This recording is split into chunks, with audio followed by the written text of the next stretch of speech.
مباركا عليه كما يحب ربنا ويرضى والحمد لله الذي هدانا لهذا وما كنا لنهتدي لولا أن هدانا الله والحمد لله الذي بنعمته تتم الصالحات والحمد لله على كل حال أشهد أن لا إله إلا الله وأشهد أن محمدا عبده ورسوله Allahumma salli wa sallim ala nabiyyina wa rasulina Muhammad wa ala alihi wa ashabihi wa man tabi'ahum bi ihsanin ila yaumiddin.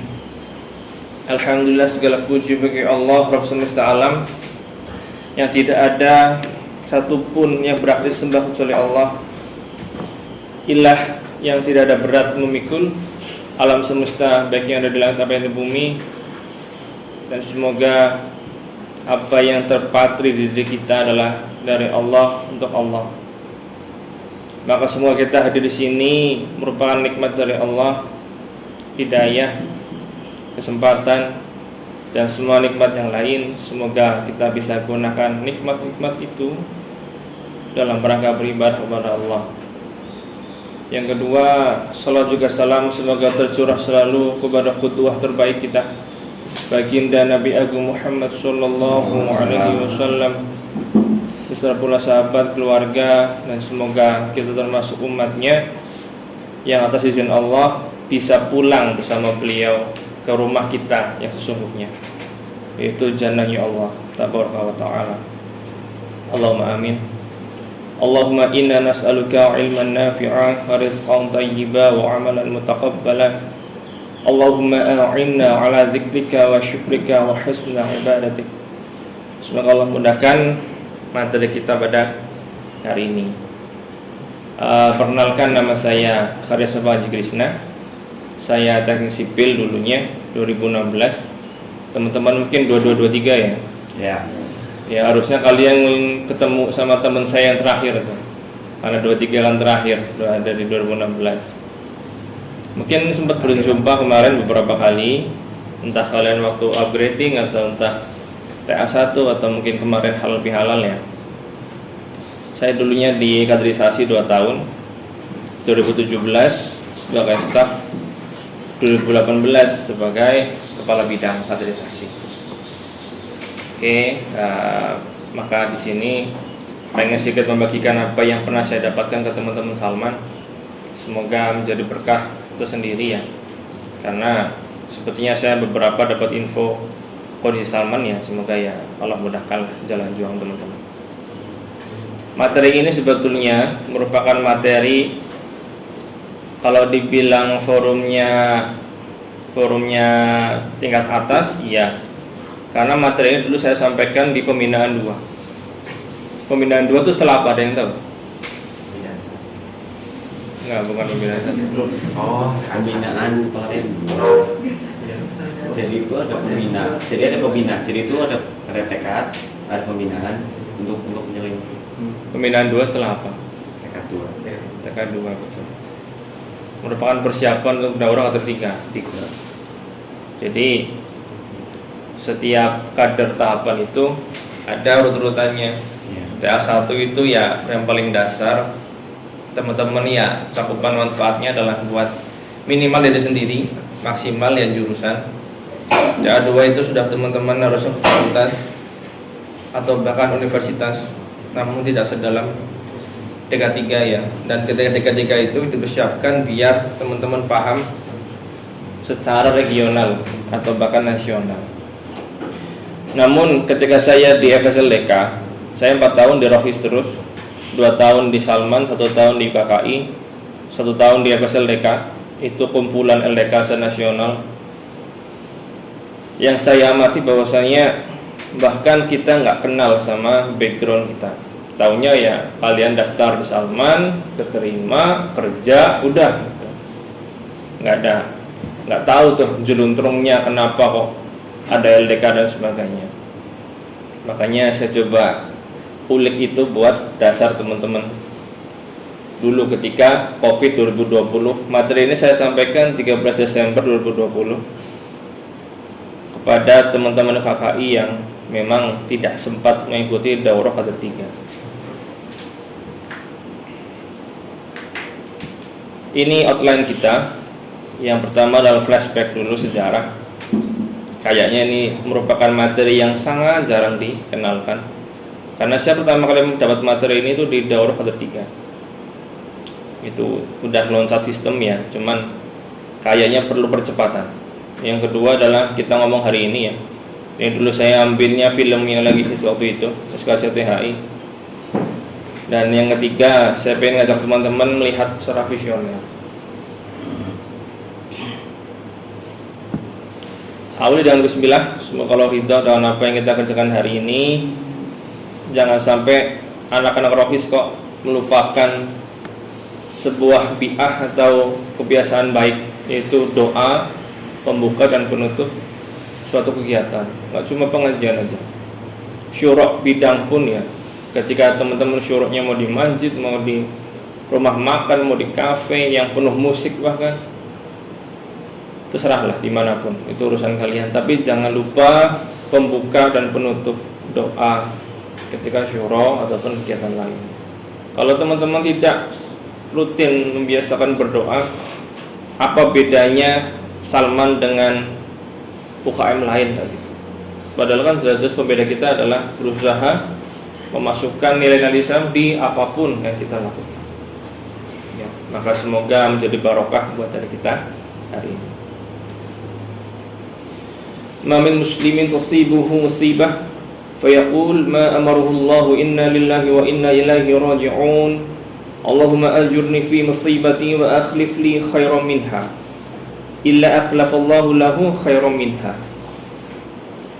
Siapa saja dari hamba yang tertimpa suatu musibah lalu ia mengucapkan innalillahi wa inna ilaihi raji'un, segala sesuatu sesungguhnya adalah milik Allah dan akan kembali padanya, maka ia berdoa, ya Allah berilah ganjaran terhadap musibah yang menimpaku dan berilah ganti dengan yang lebih baik. Maka Allah akan memberinya ganjaran dalam musibahnya dan menggantinya dengan lebih baik. Saat itu saya mengajak teman-teman kader itu berdoa ini karena kita tertimpa musibah yang sangat besar, dan mungkin sekarang sudah tanda kutip sembuh ya, karena teman-teman sudah tidak terkena dampak COVID secara langsung. Cuman akhirnya pola kaderisasinya, sistem organisasinya itu berdampak ke teman-teman.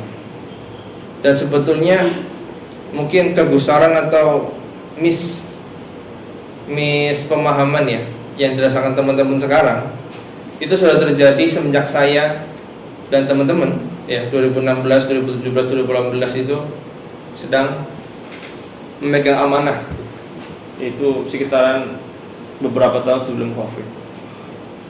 Kalau dulu itu kami paling kesulitan cari tentor.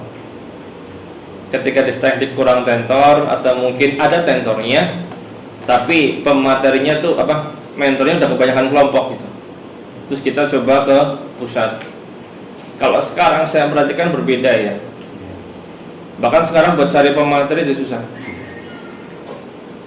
Itu sebuah downgrade yang sangat luar biasa sih. Kalau dulu pemateri kita masih gampang, tinggal pilih lah. Senior pun siapa aja bisa. Tapi kalau mentor karena harus intensif dan harus melihat, kan lucu ya ketika pematerinya atau mentornya itu sudah pemahamannya tebal ya, harus mengisi dengan teman-teman mahasiswa baru, kan kurang pas. Itu yang akhirnya kami dulu kesulitan. Tapi sekarang malah jauh lebih sulit sepertinya. Bahkan pemateri pun, saya pernah beberapa tahun lalu diundang di satu lembaga yang sama 2 kali dalam 1 bulan. Itu menurut saya pribadi hal yang kurang baik lah. Itu nggak sehat. Maka teman-teman sekalian yang sekarang ada di Salman, cobalah untuk mengkader diri sendiri, teman-temannya, dan juga adik-adiknya, biar teman-teman itu nggak mengalami kesulitan yang sama sekarang. Adik-adiknya itu jadi mungkin 23 ya silakan mas, 23, 24, 25 nggak merasakan hal yang sama kayak kita. Kalau saya mau cuek, ya saya udah bodo amat gitu. Udahlah, saya udah kerja, saya udah sibuk, saya lagi weekend libur, waduh bodo amat sama teman-teman Salman. Cuman dulu ketika saya kayak kalian, saya melihat saya nggak kayak gitu. Teman-teman bahkan main lihat ya ketika halal ya, ada Mas Imron 2011 sampai sekarang masih memperhatikan Salman. Kenapa? Karena ketika saya kayak kalian, saya nggak lihat senior saya itu seperti itu, bodoh amat, cuek, nggak kayak gitu. Kenapa dulu juga ketika saya jadi senior, saya termasuk orang yang sering menyentil DPO. Antum jangan sampai ketika sudah selesai dari Salman, ya udah 2 tahun pergi gitu. Padahal DPO punya jabatan, yang nggak punya punya kesibukan. Pertanyaan saya satu nih, yang teman-teman siar atau yang lain. Kenapa ketika jadi pengurus mau datang kajiannya Salman? Karena jadi pengurus. Yang kedua pertanyaan saya, ketika jadi DPO kenapa nggak datang kajian Salman?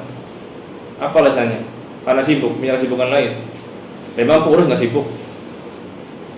DPO udah angkatan tua, kasihan udah capek. Itu jadi jawaban, salah satu jawaban kenapa kajian Salman selalu sepi. Kenapa? Karena yang hadir pun datang karena sebagai pengurus, bukan sebagai murid. Itu adalah mental yang sangat luar biasa salah. Innamal a'malu binniyat. Ya pantas kenapa kajian sama sepi, karena yang niatnya datang juga karena merasa punya kewajiban sebagai pengurus. Datang malu, kasihan pematerinya sepi. Maka ketika sudah nggak jadi pengurus, nggak datang. Itu adalah mental yang luar biasa salah. Padahal ketika screening ya, Panji kenapa kamu masuk Salman? Saya pengen mencari teman-teman yang pengen belajar bareng. Kenapa kamu pengen masuk Salman? Saya pengen ngaji. Faktanya seperti apa ketika teman-teman jadi pengurus? Apakah seperti itu beneran? Atau cuma mengisi waktu luang dan takut CV-nya kosong, nggak punya organisasi? Ya, tolong itu diperhatikan. Mari kita flashback dulu. Ini agenda yang pertama, melihat akar sejarah LDK Indonesia. Yang teman-teman 23 ya, LDK singkatan apa ya? Alhamdulillah. Kalau sampai itu nggak tahu saya pusing. Oke. Pernah nggak dengar cerita kisahnya? Jadi kemunculannya itu sekitar 70-an. Kalau nggak salah itu 72. Kalau nggak salah, tapi gonjang-ganjing. Secara singkat itu nggak boleh kumpul-kumpul di era Orde Baru. Orde Baru tahun berapa? 66. Itu mulai 65 gitu kalau CKI, 66, 67 dan mulai Visian Pak Harto, mulai itu nggak boleh kumpul-kumpul.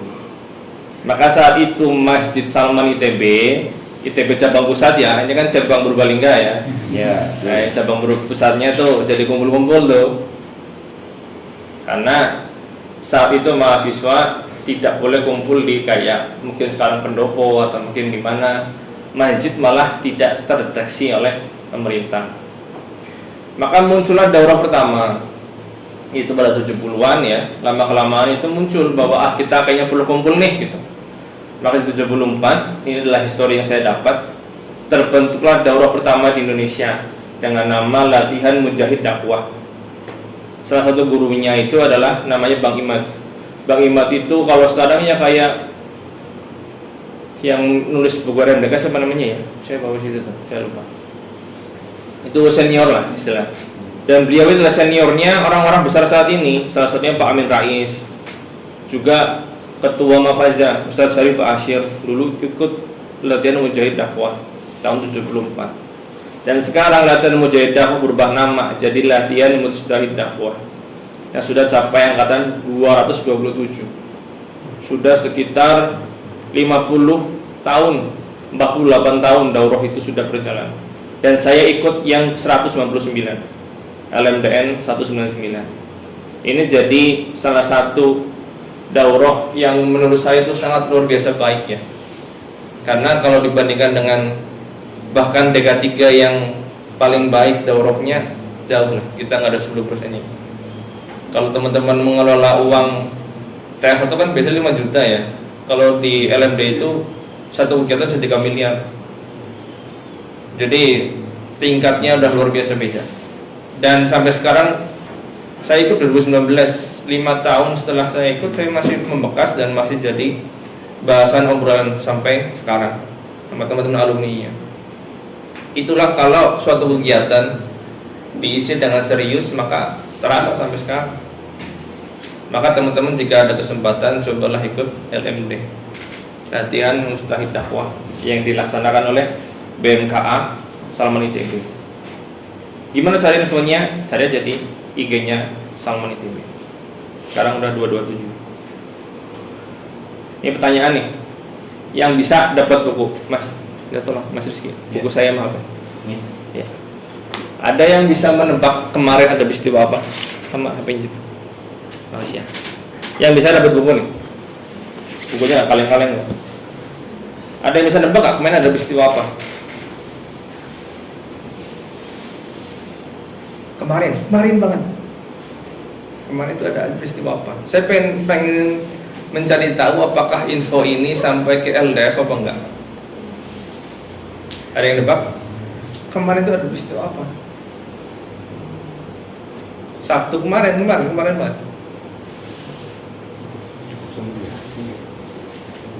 Ayo, yang benar dapat buku nih. Satu buku dasar tentang dakwah kampus, namanya Arkanul Bai'ah, sama satunya Haji Bukan Mimpi. Ayo. Ada yang bisa nebak? Kemarin 25 Mei. 20 Mei kan kebangkitan ya. Iya. Nah, 25 Mei. Ada yang bisa nebak?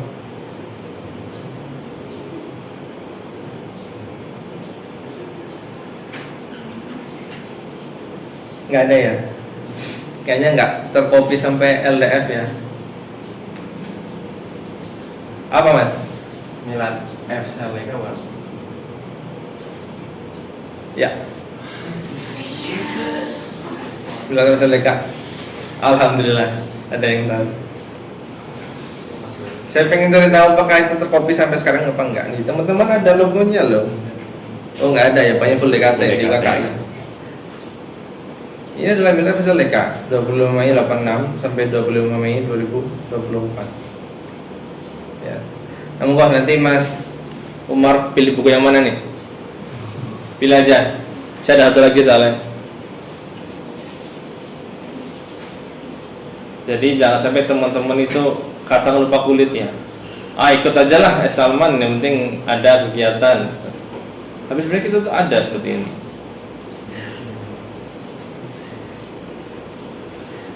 FSLK atau Forum Silaturahim Lembaga Dakwah Kampus. Maka 12 tahun setelah 74 ya muncul tuh di para aktivis saat itu untuk mengadakan silaturahim kopdar kalau bahasa kita sekarang, yaitu Sarasana LDK ketika Ramadan, yaitu 14 sampai 15 Ramadan 1406 atau 24 sampai 25 Mei 1986. Forumnya itu di gedung pertemuan UGM. Sekarang tuh namanya apa ya? Nama profesor kalau nggak salah. 26 peserta saat itu dari 13 LDK se-Jawa. Jamaah Salahuddin UGM masih ada. Jamaah Mujahidin ke Yogyakarta sekarang jadi UNY. LAIU di Semarang udah bukan namanya, bukan ini. Unsud Purwokerto sudah hadir. Dulu kader-kader Unsud sudah hadir saat itu. UNS Solo, LP1 Sakti Jakarta, UI Jakarta belum punya Salam UI. PKI Bogor sekarang PKMI Bogor, UIK Bogor, Karisma Saman ITB sekarang jadi unitnya Saman ITB, Unpad Bandung, UKK Unar Surabaya, BDM Al-Hikmah IKIP Malang. Pas itu pun UKK Usut belum terbentuk, tapi ada perwakilan dari Purwokerto. Apakah kita bisa seperti itu sekarang? Pertanyaannya. Jangan yang sudah punya wajih atau wadah yang resmi ya. Yang resmi aja kita belum tentu hadir gitu, apalagi yang nggak resmi hanya sekedar ukhuwah Islamiyah saja. Maka harusnya kita patut berbangga karena Unsud itu jadi salah satu pendirinya dari FSLK. Maka menyadari bahwa FSLK itu hadir ya dalam proses berbeda-beda, maka terbentuklah FSLK seperti sekarang dengan visi misi yang harusnya teman-teman sering ingat. Visinya itu adalah menjadi sebuah lembaga yang menghasilkan mahasiswa muslim sebagai sokok guru peradaban dunia, umat manusia, sehingga Islam menjadi rahmatan lil alamin. Dan misinya itu adalah mempersiapkan FSLK Indonesia menjadi lembaga yang kokoh, berguna masyarakat dan menjadi masyarakat madani. Jadi visi misi kampus Madani itu sudah ada dari tahun 86 dan mulai menjadi visi misi secara resmi itu di tahun 99 atau tahun 2000-an awal. Dan sekarang menguap entah kemana. Bahkan info tadi yang saya dapat, kampus Madani dihapuskan dari salah satu visi misi LDF di Unsur. Bagi saya ini adalah sebuah hal yang kemunduran ya, ketika nenek moyang kita gitu, leluhur kita membuat visi misi yang besar, tapi kita sekarang malah akhirnya menghilangkan itu. Bukannya menjadi lebih baik, malah berat dah, hapus saja gitu, nyusahin. Ini hal yang bagi saya adalah, bagi saya dan teman-teman ya, kemunduran.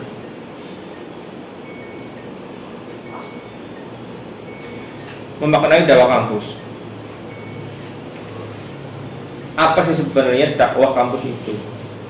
Kalau secara definisi yang termaktub di desainnya, grand desainnya Faisal Leka itu adalah dakwah kampus kurang lebih artinya dakwah ammah, harokah, zahirah. Kalau teman-teman paham perkata ini harusnya sudah kelihatan jelas. Atau kalau kita persingkat, ambil makna utamanya itu adalah sebuah pergerakan harokah yang legal formal, yang ammah, yang zahir, yang kelihatan, tidak ditutup-tutupi kayak gitu. Ya, diakui oleh birokrasi perguruan tinggi ya, yang mencakupi pelayanan kepada sivitas akademika kampus.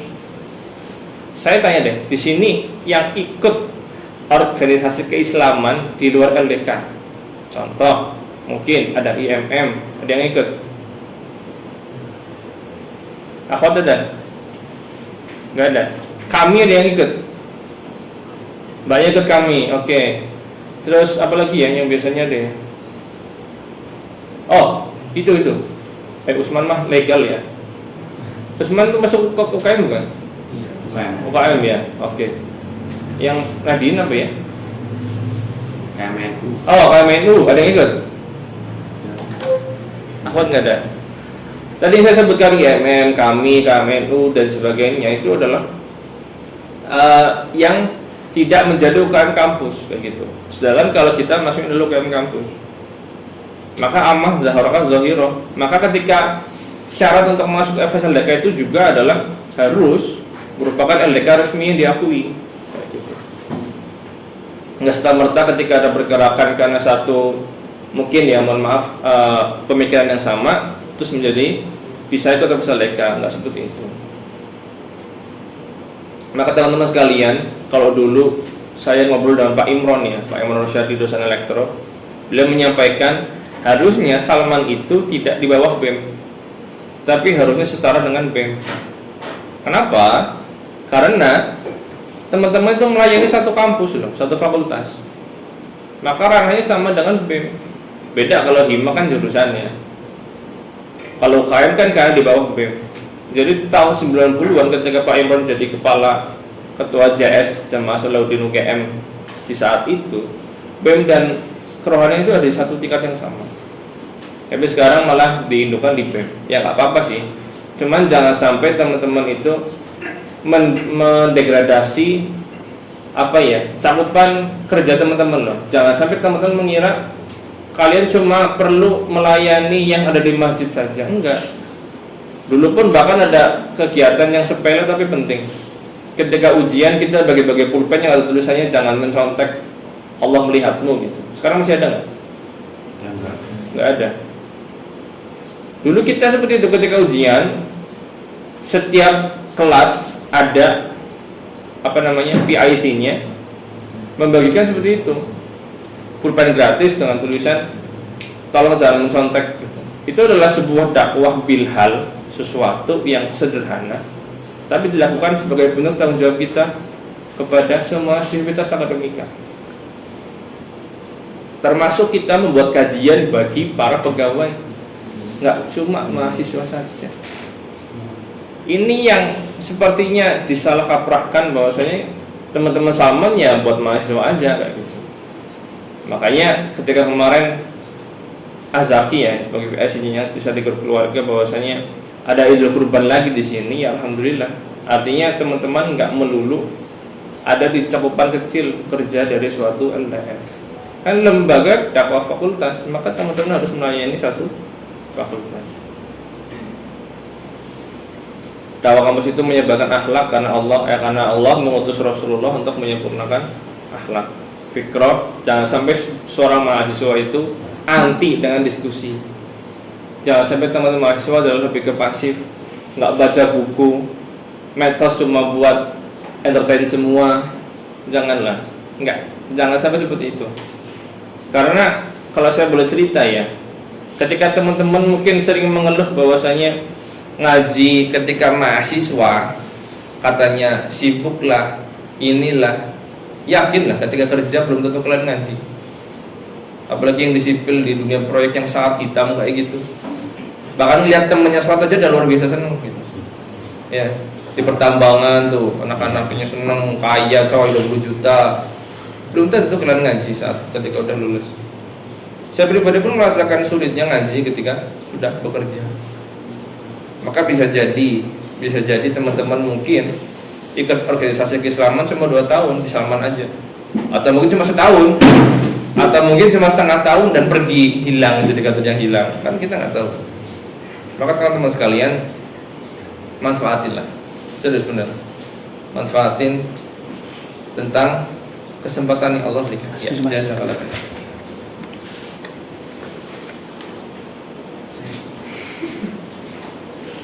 nah, kader kampus itu ya, ADK, aktivis dakwah kampus itu harapannya menjadi pejuang hingga akhir hayat.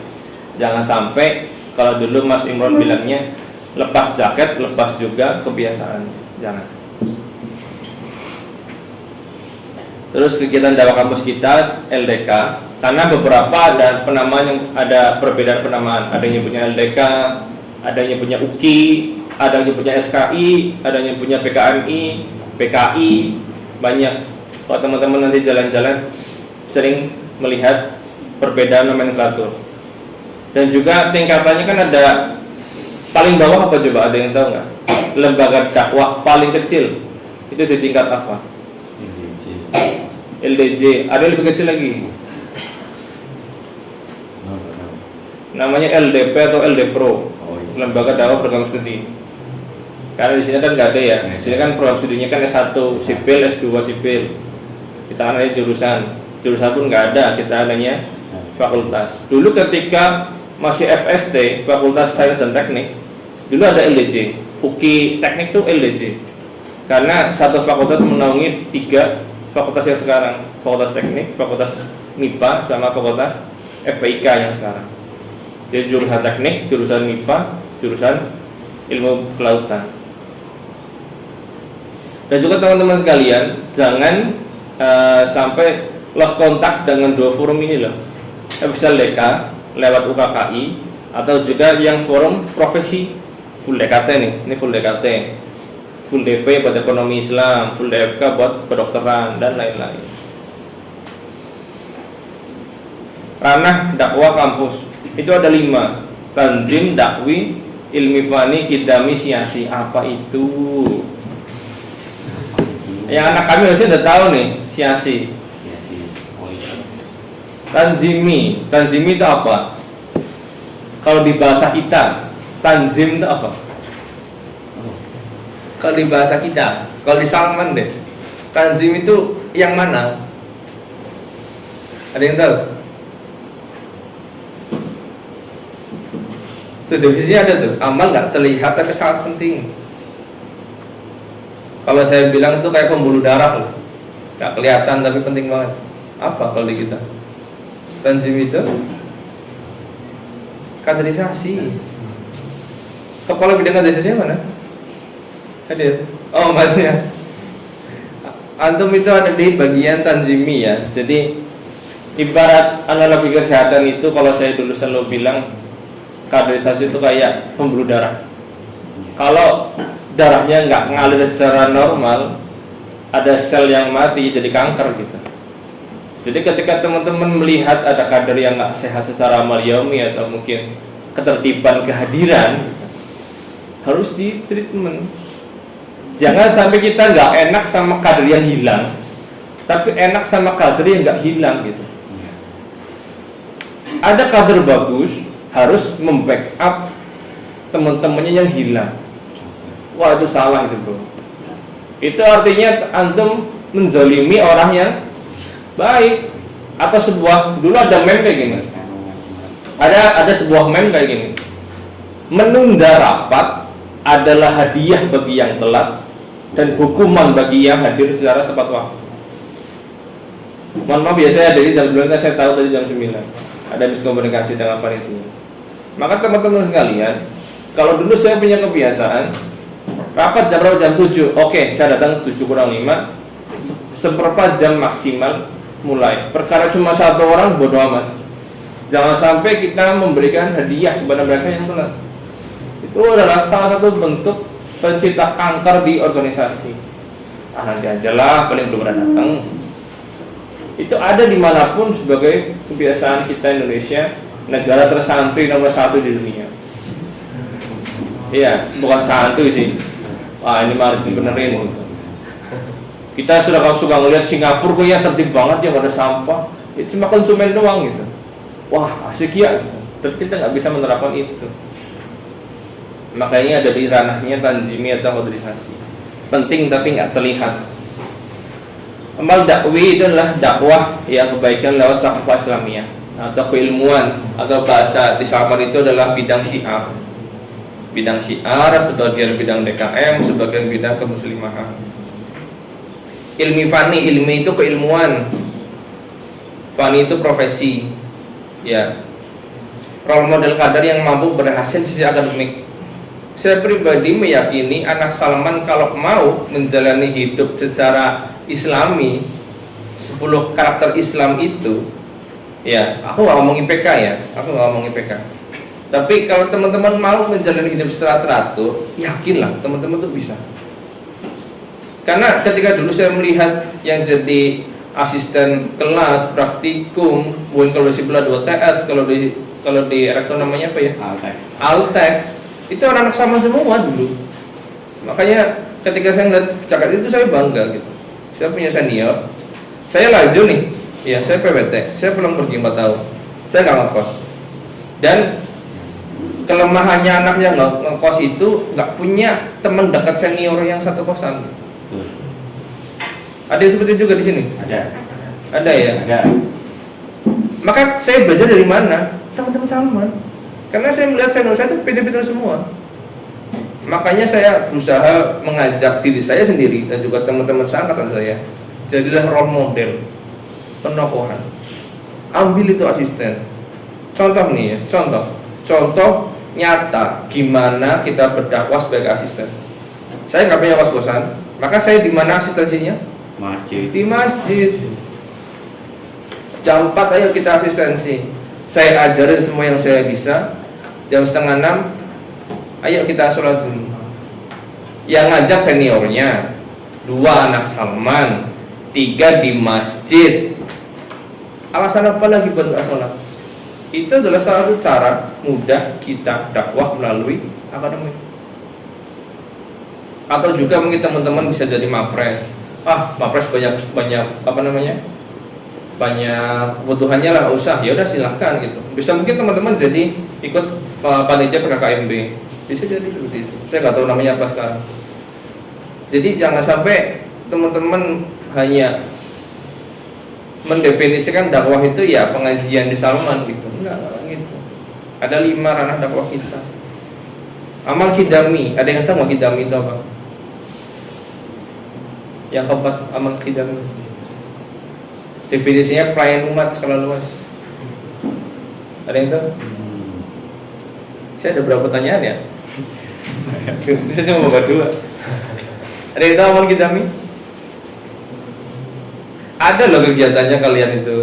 Ada. Apa contohnya? TPQ. Iya, TPQ betul. Cuma berkah betul. Idul Adha juga termasuk. Baksos. Dulu tuh tanam-tanaman di sini ya. Anak samanya nanam belum? Dulu Pak Mas Mualim mengatakan udah lo beli pot sana, beli tumbuhan tanam situ tuh. Nggak tahu jadi apa enggak. Itu adalah hal sederhana yang bahwasanya kita bisa lah menjaga alam. Kalau guru saya di Salman ITB, Prof siapa namanya? Saya lupa. Ada dokter di ITB yang trik banget dan nggak mau jadi profesor. Padahal dia jadi ahli petir dunia. Siapa ya? Aku lupa. Ada 3 tuh guru di zaman ITB. Nggak mau jadi profesor karena beliau merasa nggak pantas. Beliau bilang ada 3 guru kehidupan, guru ilmu, guru alam.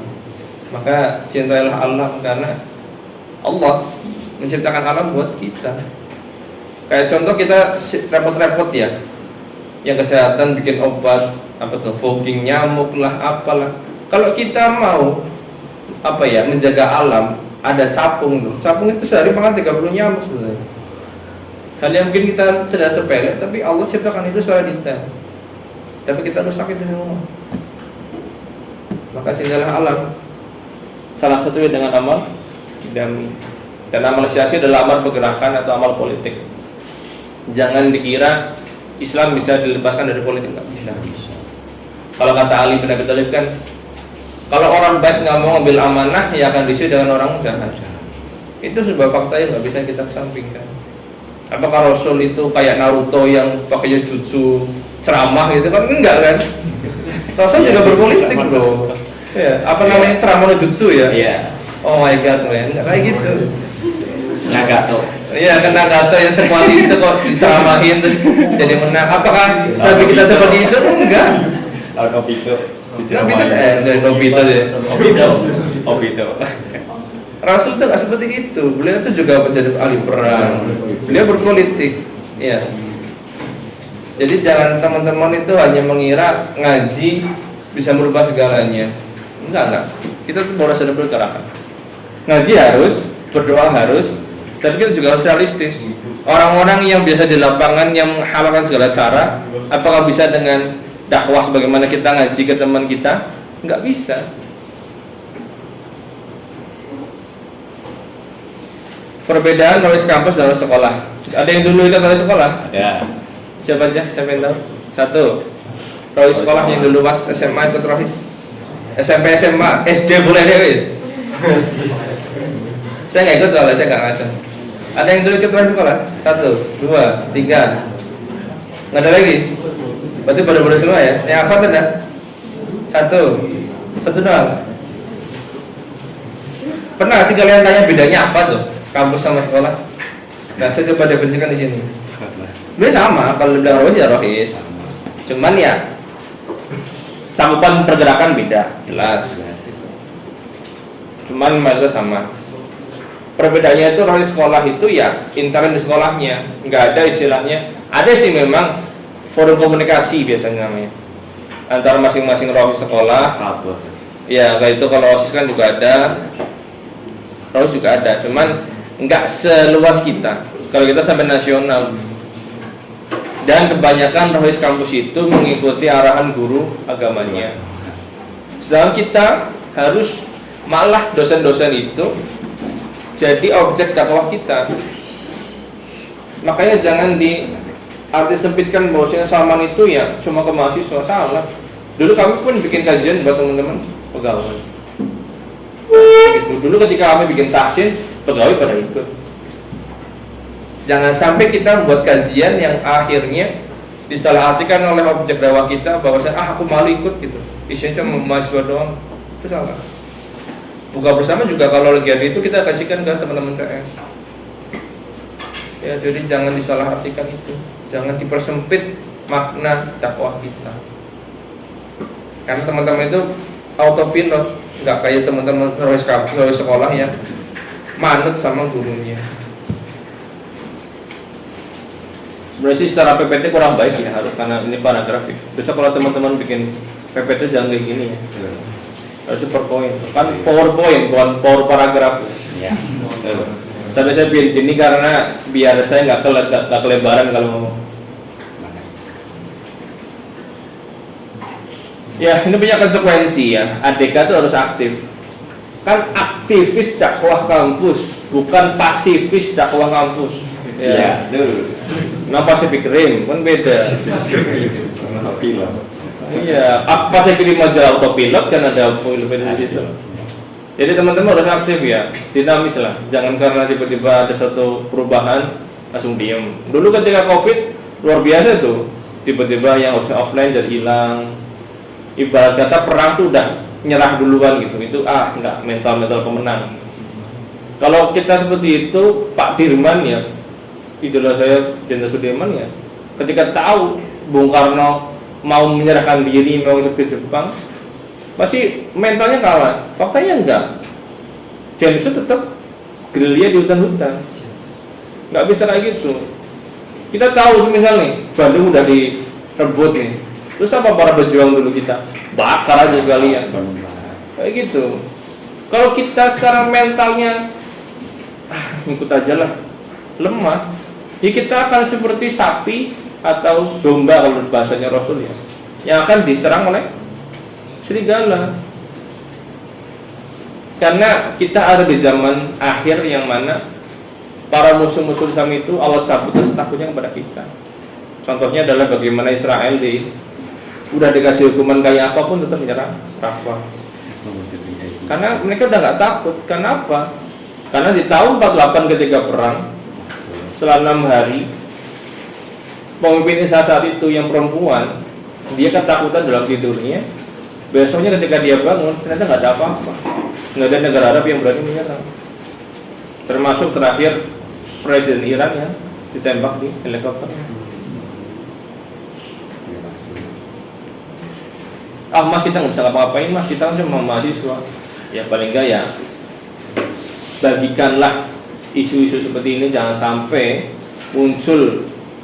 Dulu ketika saya memperjuangkan Palestina dengan teman-teman ya, pasti ya selalu counternya adalah ngapain sih ngurusin Palestina, kita aja masih banyak orang nggak makan gitu.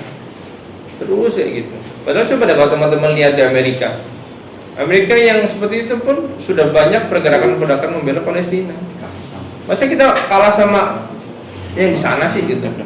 Ya kalau kita bilang kaum kafir ya, masa kita kalah gitu. Mereka bahkan ketika di graduationnya universitas yang besar-besar, mereka menentang itu loh secara terbuka. Kita nggak akan berani kan? Apa sekarang masih ada aksi-aksi alun-alun apa? Kebanyakan sekarang sudah ditekan habis oleh orang-orang yang memusuhi Islam, sehingga gerakan seperti itu malah jadi tabu, sebuah hal yang ngapain sih kayak gitu, nggak penting. Itu yang bagi kami ya melihat ketika dulu kami berjuang itu sedih gitu. Dulu Pak Iman pernah cerita seperti ini. Dulu saya Pak Iman gitu bilang, dakwah kami pun cuma sederhana loh, bisa melegalkan hijab di publik. Pak Iman selalu cerita itu.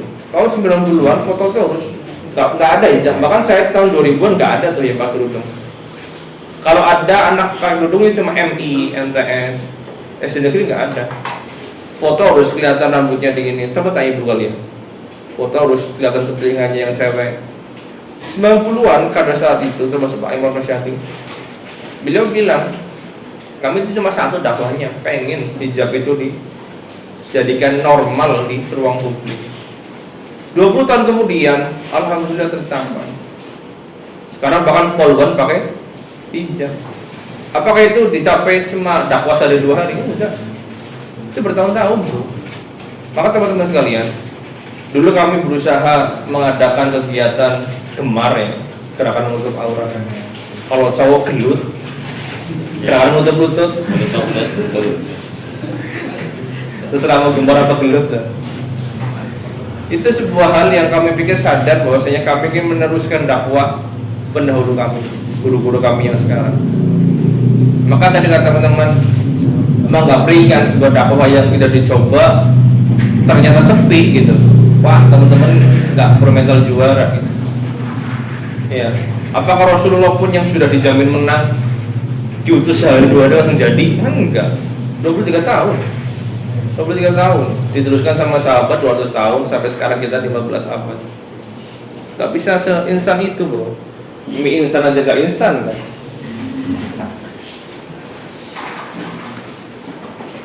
Para Rasul itu diutus di antara orang-orang zalim. Meski kita cuma manusia biasa, warisannya ada, legasinya beliau ada. Dan kalau kita pengen masuk surga, terusin itu. Ya kalau ditanya nih sama bos misal, kamu udah ngapain aja gitu. Aduh saya nggak apa-ngapain bos gitu. Coba bayangkan Rasul tanya itu ke kita, kamu nerusin dakwah saya nggak? Diem, bingung jawab apa, kan malu. Maka katakanlah, inilah jalan agamaku, aku dan orang-orang yang mengikutiku mengajak kamu kepada Allah dengan hujah yang nyata. Maksudnya Allah, aku tidak termasuk orang-orang yang musyrik. Yusuf ayat 108. Hakikat dakwah itu ada 3 tuh ya, yang di kanan tuh. Hakikat dakwah itu ada 3, panjang jalannya, banyak rintangannya, sedikit pengikutnya. Jadi kalau kalian merasakan sama kok gini banget ya emang itu hakikatnya dakwah. Ada 100 orang, 99 itu orang jahat, 1 orangnya orang baik, maka jadilah yang 1 orang itu. Kelihatannya mungkin kayak tahun sama cepet kok gitu. Tapi berasa panjang bagi mereka yang serius. Bagi mereka yang nggak serius ya udah lewat aja. Rintangannya banyak dan sedikit pengikutnya. Ini adalah hal yang sangat-sangat lumrah. Ketika saya dulu di Salman, saya merasa karena waktu itu atmosfer teknik itu baik ya. Maksudnya adalah masjidnya rame, pegawai baik dari dosen pegawai itu juga ngaramein sana. Kita nggak kesulitan cari donasi. Tapi ketika saya terjun di dunia profesional kerja, kerasa banget bahwasannya orang yang sholat itu dikit banget. Maka kalau teman-teman tidak melatih itu dari sekarang, ya gimana mempersiapkan ketika ketemu langsung gitu.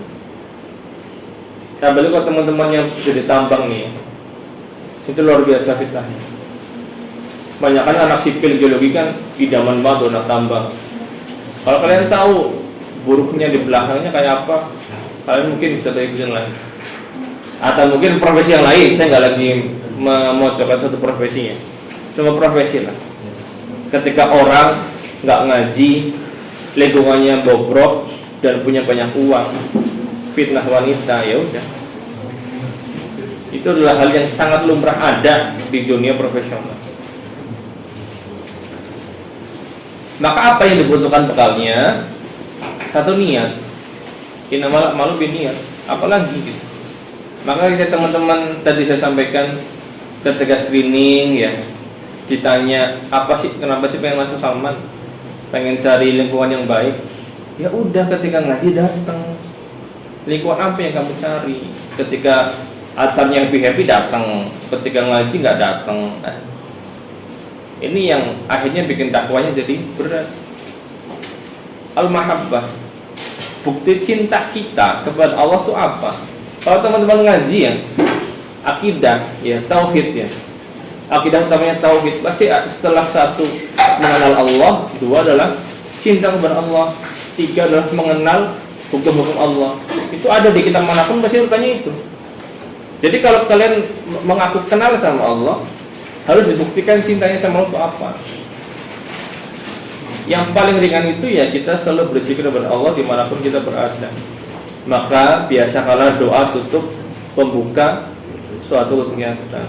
Minimal bismillah, alhamdulillah, kafaratul majlis, oke lah. Tapi kalau bisa lebih dari itu. Ghirah atau rasa kecemburu. Ketika orang nggak ada rasa cemburu apapun ya, ketika melihat ada teman kita, saudara kita yang bisa sholat jamaah awal waktu, tapi kita biasa aja lah, ini tuh adalah sebuah alarm buat diri kita yang, aduh kok nggak ada panggilan dari Allah ya.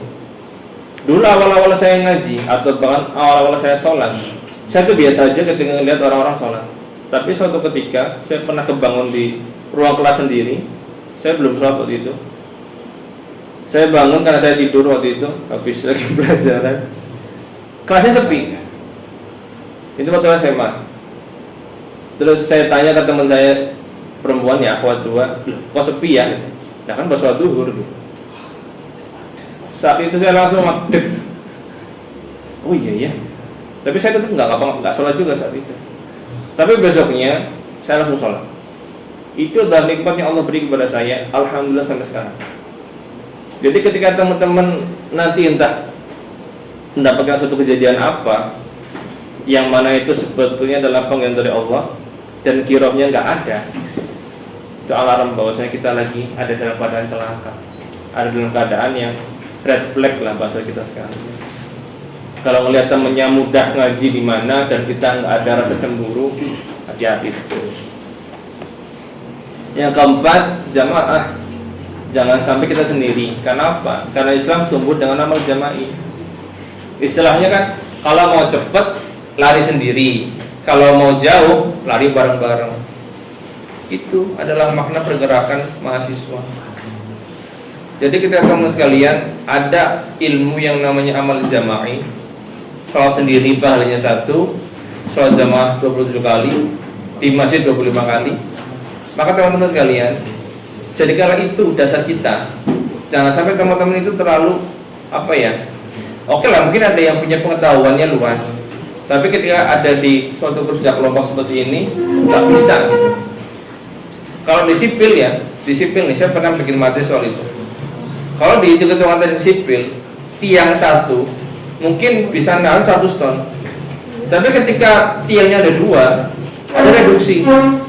1 tiang mungkin cuma 90 ton, tapi karena 2 jadinya 180.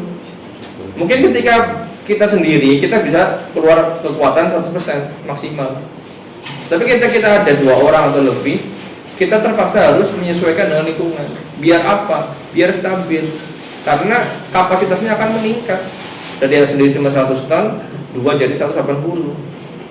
Kalau 3 mungkin jadi 270 dan sebagainya. Itulah pentingnya amal jama'i. Rasul bersabda bahwasanya janganlah seperti domba yang tersesat sendiri akan diserang oleh serigala. Maka bareng-barenglah. Salah satu yang mentoring, salah 2-nya ya mabit, salah 3-nya ya riadah bareng, salah 4-nya ya ngaji bareng.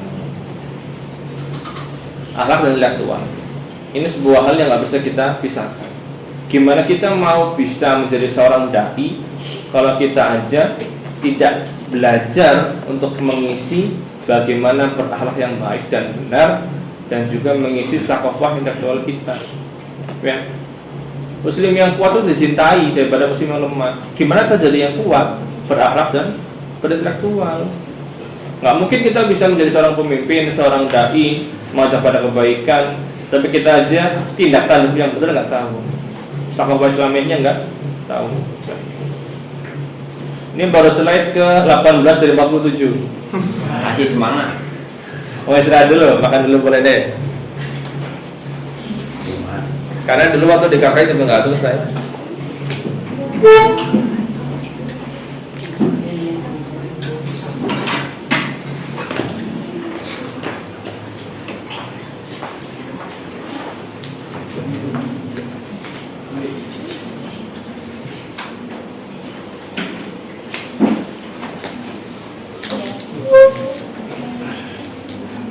Kucing ke WC mas.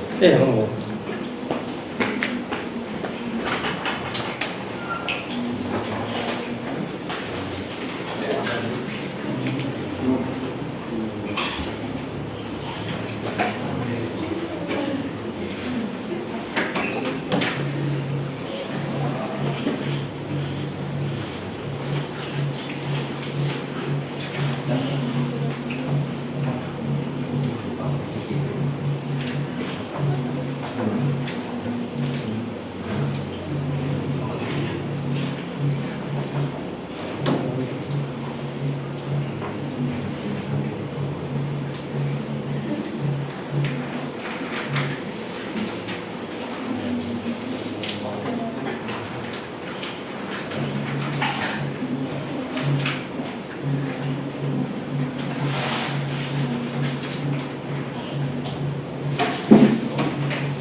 Dulu lagi ya.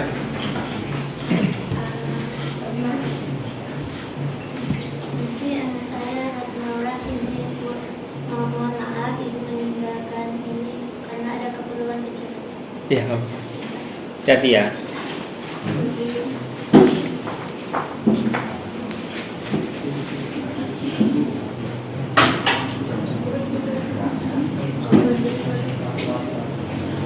Kita lanjut lagi. Pernah dengar ini enggak? HOT dan LOT. HOT, LOT, IoT. IoT kan. Nah, Internet of Things. Tapi kalau ini beda. Higher order thinking sama lower order thinking. Standar kita mahasiswa itu adalah HOT. Creating, evaluating, sama analyzing. Yang paling minimal itu kita harus bisa menganalisis. Ketua pelaksana kerjaan pengurus siapa ya? Masnya. Menurut masnya kerjaan pengurus itu kayak apa? Isinya tuh materi-materi kayak apa? Materi yang bisa memotivasi pengurus dalam menjalankan pengurus ini. Oke. Kemarin kan kalau nggak salah ada 4 kali Bu ya? Iya. Udah pertemuan kedua 3, 4 udah bayang belum materinya apa?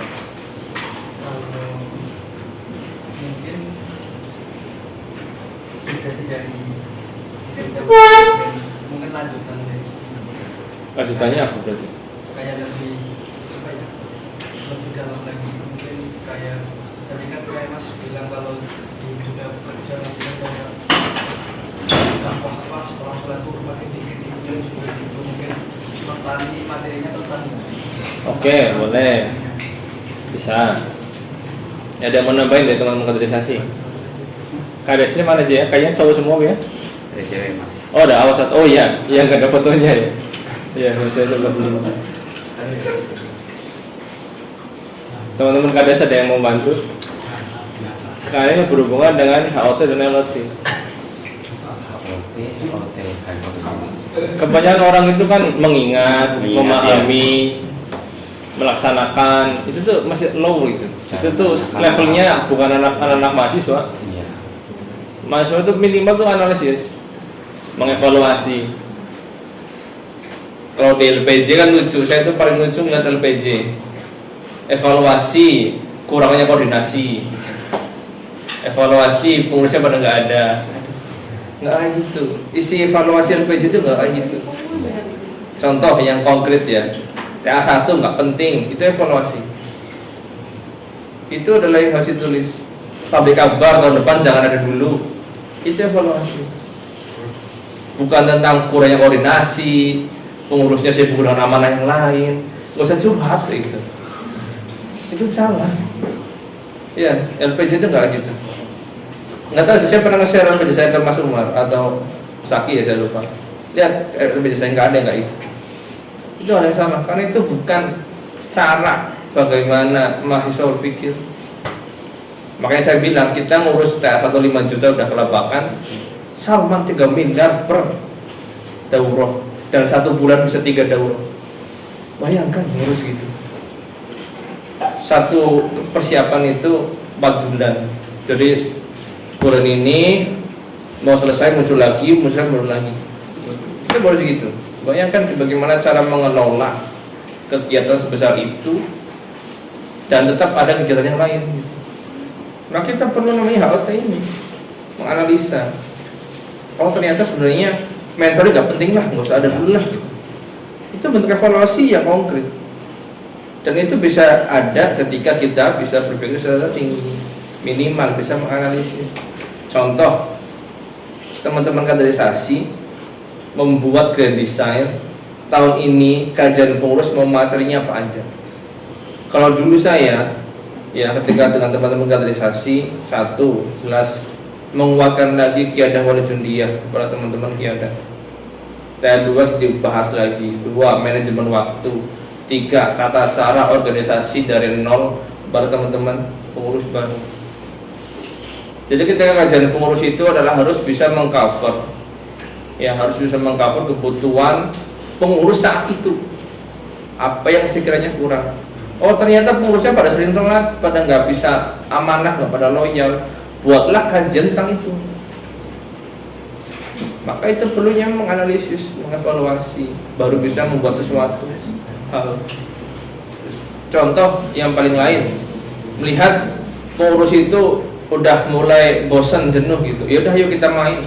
Itu juga tata cara yang tepat mentreatment sesuatu. Jangan ketika belum kerja main, makan datang, pas ngurus gak datang. Itu bukan pengurus yang baik. Maka jangan dibiasakan keseringan main. Kalau mau main, ikutlah KM yang sering naik gunung, bukan di Salman. Nah, penting tuh memilih kebutuhan umat. Karena seringkali orang-orang itu habis waktu dan tenaga dan uangnya tablik akbar, seminar besar-besaran. Intinya apa? Buat branding. Saya cerita nih ya, 2017 kita ngadain seminar nasional kemusliman yang cukup besar. Dari yang mau gagal dan jadi alhamdulillah berhasil sampai 500 orang lebih. Bahkan sampai saya pengen lucu tuh waktu itu ya, tiket masuk 15.000, tapi dapatnya feedback ke audiens itu sampai 60.000 kalau nggak salah. Dapat tiket ke Wabong, dapat tiket Walik, dapat bislah 1 bungkus, dapat ayam penyet 1 bungkus, ya. Dapat baju juga, dapat yang dapat. Jadi ketika datang malah lebih untung daripada bayar. Kenapa? Karena kita sponsornya banyak dan kami merasa itu adalah salah satu program terbaik yang pernah kami buat. Tapi 2 tahun berikutnya, 3 tahun berikutnya nggak ada yang tahu, nggak ada yang ingat program itu. Jadi ketika teman-teman berpikir bahwasanya bikin program yang besar, banyak audiensnya, wah gitu kan, belum tentu tahun-tahun berikutnya masih keingat. Maka jangan sampai syiar itu mengarahkan kaderisasi. Karena teman-teman nanti ketika sudah lepas dari Salman, yang tersisa apa? Tahsinnya, tahfiznya. Jangan sampai kayak ada orang nih ikut klub motor ya. Wih, Panji klub motor nih, coba dong gantiin olinya aku. Aduh, aku nggak bisa gitu. Wih, Panji ikut klub fotografi nih, fotoin dong. Menceng-menceng nggak jelas. Ya terus ngapain kamu ikut klub-klub seperti itu? Ketika teman-teman masuk Salman, minimal bacaannya jadi lebih baik. Karena itu yang akan tertinggal ketika teman-teman nanti lulus. Bukan tentang, tidak hanya sekedar cerita bagaimana besarnya program yang pernah dibuat. A'udzubillahi. Gampangnya seperti itu. Ketika teman-teman Salman, ya bahasanya harus lebih baik. Oke lah, hafalannya mungkin tentatif ya. Lagi kencang merojahnya nambah. Minimal bacaan Quran itu jangan sampai sebelum dan sudah sama-sama aja. Fatal. Analoginya kayak ikut klub fotografi nggak bisa foto, masih menceng-menceng nggak jelas. Itu yang harusnya dipahami. Kejayaan Islam masa itu ya, dasarnya adalah al-Ahzab ayat 21. Sungguh telah ada pada diri Rasulullah itu suri tauladan yang baik bagimu, yaitu bagi orang yang mengharap rahmat Allah dan kedatangan di hari kiamat dan yang banyak mengingat Allah, zikrullah. Kuat dan jayanya peradaban Islam di masa nubuwah, di masa kenabian 23 tahun itu gak lepas dari adil dan luar biasanya Rasul dalam memimpin umat. Imam yang adil ya adalah salah satu ya 1 dari 9 alasan Allah memberi naungan kepada seseorang menjadi imam yang adil. Ya, karena bisa menjadi menyongsong peradaban Islam. Jadi 1, imam yang adil. 2, punya qiyadah atau punya umatnya yang mendukung dakwah pimpinannya. Yaitu apa? Kaum Ansor dan kaum Muhajirin. Karena kaum Ansor bersegera melaksanakan perintah Rasulullah. Ya, ketika mereka menjamu kaum Muhajirin. Supaya apa? Mereka nggak merasa asing. Gerobak kan sekarang kan akhir zaman ya. Orang-orang yang memegang agamanya seperti orang-orang memegang bara api. Islam hadir dalam keadaan asing. Sebagaimana dulu kaum Muhajirin hijrah ya ke Madinah bersama Rasul, ketemu kaum Ansor dalam keadaan yang asing, meninggalkan keluarganya, tapi bisa sembuh, bisa comeback Israel. Kenapa? Karena saling bantu. Jadi jangan sampai kiadahnya udah ngotot-ngotot, udah ngeden-ngeden, bikin banyak program, tidak disupport oleh jundinya, oleh stafnya. Rasul sangat hebat, tapi kalau Ansor dan Muhajirinnya cuek bodo amat ya Sama kayak ketika Rasulullah di dakwah sembunyi-sembunyi. Bahkan di zaman sahabat ya, zamannya Umar, zamannya Utsman, zamannya Ali, fitnah udah luar biasa tinggi. Kenapa? Karena kiadahnya juga tidak mensupport khilafahnya. Dari 4 khulafaur rasyidin yang matinya normal cuma 1, Abu Bakar. Yang 3 dibunuh semua. Dari Umar yang sekuat itu, yang kakinya aja setinggi kuda, punggung kuda sekarang, berarti kan 2 meter kakinya doang, bisa berantem seharian sendirian, dibunuh. Maka pentingnya hubungan qiyadah wal sendirian. Lebih dalam lagi ya, bertambahnya saudara seiman itu menambah kuantitas jamaah.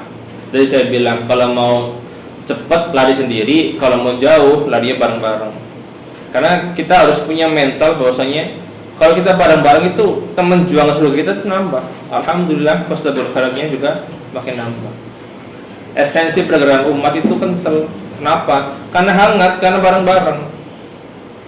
Sehingga kita bisa lepas dari belenggu jahiliyah. Itu nggak cuma zaman dulu, sekarang lebih jahiliyah. Abu Jahal pun dulu istilahnya masih beribadah, sekarang nggak pada beribadah kan. Mabok doang gitu kan, clubbing doang. Yakin sebenarnya anak sekarang lebih banyak daripada zaman saya dulu. Rasul itu hadir di antara masyarakat yang rusak, menjadi saksi yang nyata bagi para pengikutnya how to become Muslim. Ya, maka kita harus bisa punya konsekuensi. Kalau yang jadi Muslim punya ibadah kepada Allah dan mengikuti ajaran Rasulnya, baru bisa jaya Islam karena ridha Allah turun, barakah Allah itu turun, buah dari ikhtiar yang panjang. Itu apa? Baldatun thayyibatun wa rabbun ghafur. Yang indah ini namanya jihad fisabilillah. Jangan sampai teman-teman, tolonglah jangan dianggap ikut saman itu cuma isi waktu luang terus. Itu fatal. Tantangan dakwah saat ini ya, cabut rumput itu biar tumbuhnya sehat. Silaulah dunia. Ada namanya penyakit alwahan, cinta dunia dan takut mati. Dan Allah menganalogikan dunia itu seperti sebelah sayap nyamuk yang gak ada harganya sama sekali. Maka jangan sampai dunia kita menutupi akhirat kita. Yang kedua, amal yomi yang kendur. Gimana caranya seseorang bisa ya jadi pemain badminton yang baik tapi nggak pernah latihan, jadi pemain bola yang baik tapi nggak pernah latihan, nggak mungkin bisa. Amal yomi adalah latihan kita, asupan kita, makanan kita. Kalau teman-teman mau rutin sering hadir ngaji, mudah datang sana sini, infak sana sini, iringilah dengan amalan yang lain. Nggak mungkin kita bisa, mungkin tapi kecil ya, kita bisa Allah panggil di sepertiga malam terakhir kalau kita aja sholatnya masih akhir, ya kan, nggak jamaah awal waktu. Sholat dulu lah wajibnya, sunnah dan rawatib jalan, insya Allah Allah panggil di sepertiga malam. Dan jadilah pribadi yang konstruktif yang seperti ini. Jadilah sebuah amar ma'ruf nahi mungkar ya, jangan malah kita pasif. Kita tahu suatu ilmu di aja gitu ya, jangan jadi konsumtif tapi jadilah produsen. Dan ini adalah seperti saya sampaikan, COVID-19 adalah cobaan atau azab saya nggak tahu, tapi jangan dikambing hitamkan terus. Malah Allah ini bisa jadi adalah ini cobaan buat kita jadi lebih baik. Instrumen sistem dakwah itu ada 5. Satu visi misi. Kampus Madani harus saya tegaskan itu, karena saya sedih sekarang bahkan banyak kampus yang tidak menjadikan kampus Madani sebagai tujuan, hanya karena keberatan dihapus. Itu fatal sih. Contoh nih, kita UUD 45 kita nggak bisa nolong Palestina, hapus saja lah UUD 45-nya, kan hal yang lucu. Tapi dakwah yang benar, bahkan sampai sekarang belum upgrading juga, belum upgrading. Udah ada rencana. Ya adalah harusnya upgrading itu ya bulan Februari Maret sebelum jalan. Dulu tuh upgrading ya keliling tuh ada kunjungan ke dosen, pegawai, UKM itu wajib. Jadi nggak boleh kita nyusun proker tanpa kunjungan ke tokoh-tokoh. Ibaratnya kita mau jualan tapi nggak tahu mau jualan es yang seger banget di Kutub Utara gitu, ya nggak laku karena kita nggak tahu objek dakwah kita. Jualan apa tuh tengkleng sapi di Bali, ya nggak laku bro, nggak makan sapi kan. Ya. Jadi ketika teman-teman mau jualan, lihat di mana teman-teman akan jualan. Cek lapangan dulu. Bikin coffee shop di sebelahnya udah banyak. Ya nggak laku bro. Misuwe itu udah banyak banget kan nggak laku. Jangan kayak gitulah. Ya mungkin ada hal yang lain nggak tahu. Renstra, rencana strategi. Pernah dengar nggak Renstra? Nah, Sekarang Renstranya udah kayak apa kabarnya? Nggak tahu. Nggak pernah dibahas ya? Pernah dibahas nggak? untuk saat ini sih baru rencana 5 tahun sih Mas, masih draft. Tapi ini juga belum bayar. Dari tahun berapa draftnya? Kalau sekarang sih dibuat dari tahun 2024 Sampai 2029. 2029. Fikra ya paling terakhir. Pola kaderisasi. Nanti kita ada materinya nih, kita pengen cek. Sama terakhir musyang dan optimalisasi organisasi. Dulu saya pernah bilang di grup keluarga ya, apa di Google Meet ya. Dulu kita bahkan milih ketemu itu 14 hari loh, paling minim 14 hari. Sampai kita tuh sering dikritik sama anak-anak pusat, kesuwen golek musyang. Mereka musyang cuma 1 hari. Kenapa? Karena milih ketemu udah dari luar forum, nggak fair. Jadi ketika musyang itu kelihatannya sih adil ya, tapi ternyata ya orang-orangnya sudah mengarahkan ke satu orang, sama kayak Pilpres kemarin ya. Sudah ada lobby-lobby dulu. Seneng nggak ketika ada orang yang usaha benar ternyata udah dipilih dari yang belakang? Kan nggak enak kan? Kayak gitu. Mengapa madara tidak fana? Ya, karena instrumen dakwah itu udah ada di unsur. Bahkan Salman saya bisa buktikan karena saya duduk di LDF, penampingan LDF ya. Salman merupakan salah satu LDF yang paling lengkap sistemnya. Jadi kalau teman-teman malah kesulitan kaderisasi dan organisasi, ini pertanyaan nih. Maka ketika teman-teman ingin merubah sesuatu, kalau nggak paham cari tahu dulu. Jangan ngubah sesuatu yang nggak dipahami. Contoh nih, kenapa sih TA1 Salman kok ada pertemuan pekanan gitu? 3 pekan dulu, terus jadi 3 hari 2 malam. Kenapa nggak cuma 3 hari 2 malam doang gitu? Jadi kalau ngubah itu tanya dulu, kenapa seperti itu esensinya. Saya debat lawan 11 fakultas waktu itu. Saya sendiri backing Salman. 12 sama aku KKI. Awalnya sama, setiap tahun selalu diserang Salman itu. Tapi ketika kami sampaikan apa esensinya, ditiru sama LDF. Tapi sekarang kembali lagi ke setelah pabrik yang 3 hari 2 malam. Contoh aja lah, TA2 udah TA2 belum? Ada. Hari kedua berapa materi biasanya? Wah, pada materi. Dapatnya apa kayak gitu? Pusing. Gak dapat apa-apa. Dapatnya pusing. Dapatnya pusing, nggak jelas. Nanti kalau ada sabnya izin, langsung nggak lulus. Stupid man itu.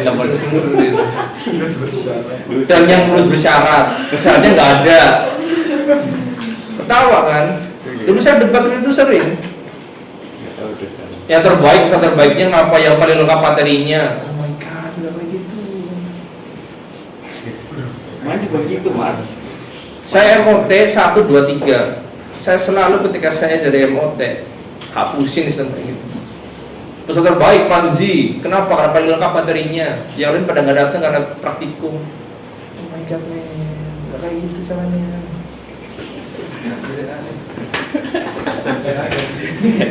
Lucu kan? Dengan doang aja ketawa loh. Makanya saya tuh agak bete sebenarnya ketika Salman balik lagi ketika di 2 malam. Ini pasti yang rubah nggak tahu nih. Dan itu udah mulai dari tahun lalu kan. Aku kena HP ya. Itu salah itu. Karena Kenapa saya berani bilang itu? Saya bilang TA2 berapa hari, berapa pertemuan, berapa materi di hari kedua, minimal tuh 5 biasanya. Iya, 5. Gak ikut setengah hari hilang, gak lulus syaratnya nggak ada. Konyol. Kenapa Salman akhirnya dibikin pekanan? Biar nggak capek. 3 pekan.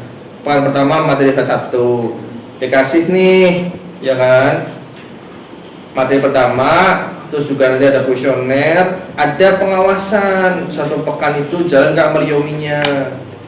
Oh ternyata nggak jalan, oke pekan kedua, pertemuan kedua, materi kedua, sampaikan, evaluasi lah, sampaikan meliomi harus jalani, gitu. Jadi ada observasi di situ, dan juga ada relaksasi, nggak sehari langsung sekian materi blok. Dulu kita kalau lagi mabit nih, hari kedua ada jalan-jalannya, seneng-senengnya. Biasanya di kita di pegunungan yang adem, jauh dari kuliah, nggak bawa motor, malamnya bakar-bakaran. Sekalian memfilter kader yang akan jadi pengurus, bukan yang baru say hi itu jadi-jadian gitu, enggak. Itu hal yang salah. Itu kita pertahankan sekali.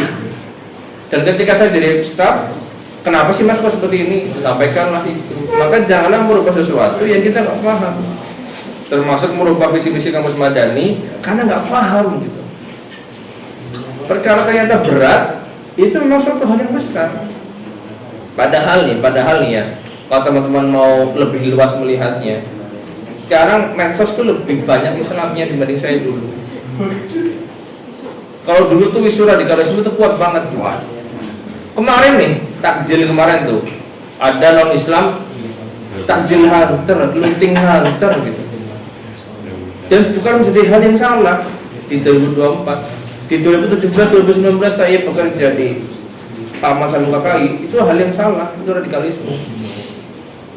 Sekarang malah jadi hal yang lucu kan, jadi hal yang malah welcome gitu. Maka kalau teman-teman ada di kondisi yang sebetulnya lebih dekat dengan Madani daripada kami dulu, cuma bedanya sekarang kadernya lebih banyak, duniawinya. Janganlah seperti itu. Dulu istilahnya ya kami nggak ada yang pinter qiraat tuh nggak ada. Tapi ketika kami kering, nggak punya masjid, dulu tuh musolanya tuh di sana di ruang dosen elektro, kering gitu. Tapi kita berusaha punya mental yang berjuang. Karena ada siklus gini, hard time makes a good people ya. Waktu yang sulit, kering, menguatkan orang-orangnya. Nanti ketika sudah enak, memperlemah orang-orangnya. Jangan seperti itu. Karena sekarang ketika Islam udah nggak jadi bahan bancakan musuh kita. Ya kalau dulu tuh isu radikalisme, dihapus mentoring, dihapus LDK, itu kencang banget. Sekarang udah nggak ada kayak gitu. Maka semoga teman-teman bisa lebih eksplor lebih luas. Dan lain ini enggak. Renstra KKI ini 2013 aja udah berubah. Kapan terakhir pembahasan Renstra? Saya tanya sih. Ini Renstra expired 2019. Expired. Itu zaman saya di KKI. Expired dan dibikinnya 5 tahun ke 2024 misalnya. Sekarang ada lagi katanya ya. Pernah nggak ada yang ikut bahasan Renstra? Dulu ditarget tahun ini yang berkerudung sekian, ditarget tahun ini yang udah TA1 sekian. Pernah nggak ada evaluasi seperti itu sih? Ada. Ini lagi nyusun untuk LDR sendiri tapi.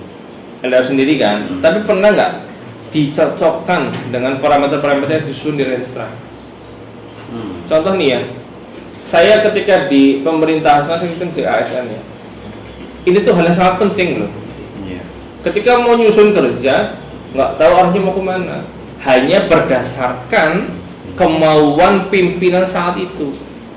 Itu namanya micromanagement ya. Itu kan salah. Harusnya mau siapapun orangnya, arahnya satu. Tahun ini Umar kepilih, milihnya mau ada program ini. Tahun depan saya berarti kepilih, berubah lagi. Itu sama kayak tahun ini bikin fondasi, tahun depannya bikin pagar, tahun depannya bikin malah beli apa, tahun depannya malah beli tanah lagi gitu. Nggak pernah jadi rumah gitu. Karena nggak pernah ada sinkronisasi pembangunan di Salman. Karena apa? Berdasarkan kemauan pimpinan saat itu. Untuk bisa menjaga itu dari mana? Ya Renstra ini. Tahun ini, semisal sederhana aja, tercapai pembinaan 80%. 80% itu apa? Ya minimal dari kuantitas kadernya dulu. Minimal dari yang SIG 1 nggak berjalan jadi berjalan. Itu kan Renstra. Berjalan tahun ini SIG 1 tuh 2 pertemuan, tahun depan jadi 3 pertemuan, tahun depan jadi 5 pertemuan, kan meningkat. Itu namanya Renstra. Dan itu disusun secara strategis menjadi buah grand design 5 tahun ke depan. Kalau ada yang rumahnya Prokerto nggak? Prokerto jalan baru tuh, Jalan Bung Karno. Itu disusun dari tahun 2016. Mulai jalan di tahun 2017, jadi 2020. Apakah bikin dana sebesar itu? Tergantung pimpinan satu kan nggak bisa. Nyusun sebuah undang-undang di Dewan sana harus ada programnya, prolegnas. Tiba-tiba muncul undang-undang IKN. Jadi seperti sekarang. Jadi problem yang pertanyaan karena nggak ada Renstranya. Ya mungkin sedikit politik ya.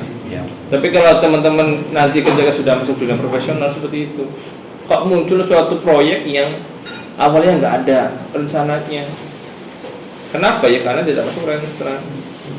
Jadi nanti kalau teman-teman bekerja tanpa ini, ya udah hanya berdasarkan kemampuan orang-orang saat itu saja.